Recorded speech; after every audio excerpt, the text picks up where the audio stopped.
like me and you love the caramel frappe from Starbucks, then this one's for you. Go ahead and throw some ice in the blender. Add your favorite milk and vanilla extract. Don't even need to brew coffee for this. Just use Javi's coffee concentrate. A spoonful of caramel, or maybe just throw the whole bowl in there. And yes, I did make my own caramel. Blend that thing up until it looks like this. Pour the rest of your caramel into a bag and drizzle on the sides of the cup. Then dump the frappe into your cup, and I guess really just dump it. Top it off with some whipped cream, and you're not doing it right if you don't finish the can. You can never get enough caramel, so add more to the top because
Story time on how I found out about my mom's super dark past, submitted by Felix. For starters, I'm a 24-year-old female and I've always had a pretty cool relationship with my mom. I've always known my mom to be pretty tight-lipped about her past, and I just assumed it was because it was traumatic or she just overall didn't remember most of it. I've always known her to be slightly forgetful, so it is what it is, I guess. Plus, she's always been on this moving forward kick. I still remember that she always said, "Look to the future, because it's the only way you can go." Heavy philosophy for a kid, but I'd be lying if I said it never helped me. My dad, however, is the polar opposite. Picture Spencer Reed from Criminal Minds, except Hispanic. Yeah, that's my dad. He literally never forgets anything. It's actually kind of scary and might be a superpower. Either way, he adores my mom. To hear them bicker over things that she's forgotten is probably the highlight of my childhood, simply because when he was sick of arguing, he would tell her, "You're beautiful, mi amor."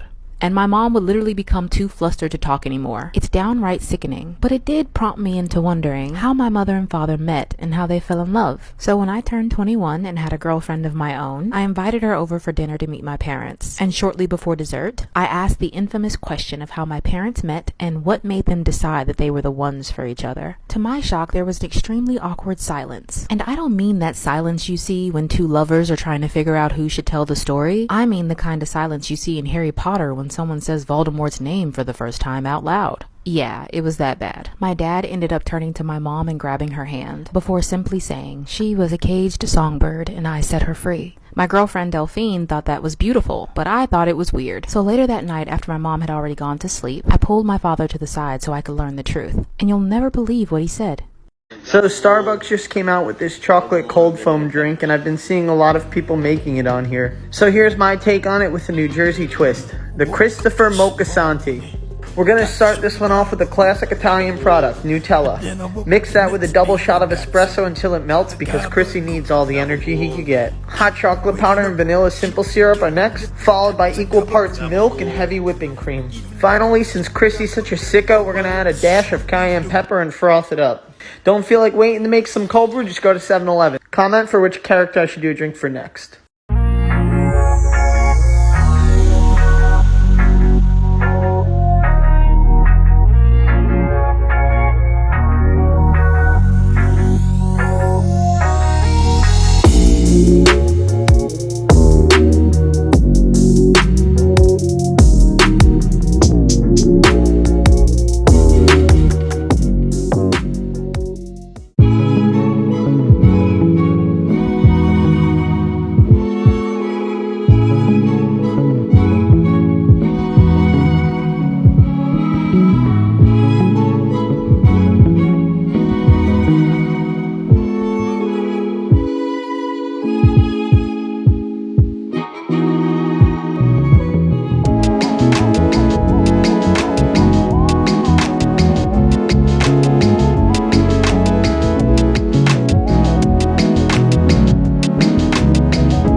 iced coffee at home, I started spending way too much money at Dunkin' Donuts and Starbucks. So I went on Amazon and found some cute little plastic cups that I can take on the go with me.